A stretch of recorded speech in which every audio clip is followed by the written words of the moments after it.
মাগরিবের ফরজ নামাজের পরে একটি দোয়া পড়ুন এবং ফলাফল নিজ চোখে দেখুন। কোনো ব্যক্তি যদি মাগরিবের ফরজ নামাজের পরে এই ছোট্ট দোয়াটা পড়তে পারে, আল্লাহ পাক রব্বুল আলামিন ওই বান্দাকে বিপদ আপদ থেকে হেফাজত করবেন। শুধু তাই নয়, আল্লাহ পাক রব্বুল আলামিন তার উপরে 10টি নেকি আল্লাহ পাক রব্বুল আলামিন তার আমলনামায় দিয়ে দিবেন। বড় বড় রোগ থেকে আল্লাহ পাক রব্বুল আলামিন ওই দিন তাকে হেফাজত করবেন। আল্লাহ পাক রব্বুল আলামিন অ্যাক্সিডেন্ট থেকে তাকে হেফাজত করবেন।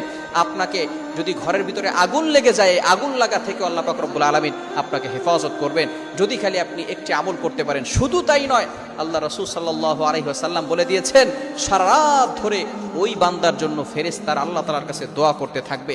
শুধু তাই নয়, 4 জন গোলাম আজাদ করলে যে সওয়াব হয়, সেই সওয়াব আল্লাহ পাক রব্বুল আলামিন তার আমলনামায় দিয়ে দিবেন। 4 জন গোলাম, একটু চিন্তা করেন, কেন ইমাজিন দ্যাট, আপনি চিন্তা করতে পারছেন একজন গোলামের দাম বর্তমানে 1 লক্ষ নয়, কয়েক কোটি টাকা হবে। সুতরাং 4 জন গোলাম আজাদ করলে যে সওয়াব হয়, সেই সওয়াব আল্লাহ পাক রব্বুল আলামিন তার আমলনামায় দিয়ে দিবেন, যদি শুধু ফরজ মাগরিবের ফরজ নামাজের পরে একটি দোয়া পাঠ করতে পারে। একটি মাত্র দোয়া পড়লে আল্লাহ পাক রব্বুল আলামিন এতগুলো ফজিলত দান করবেন। লা ইলাহা ইল্লাল্লাহু ওয়াহদাহু লা শারীকা লাহু লাহুল মুলকু ওয়া লাহুল হামদু ওয়া হুয়া আলা কুল্লি শাইইন কাদির।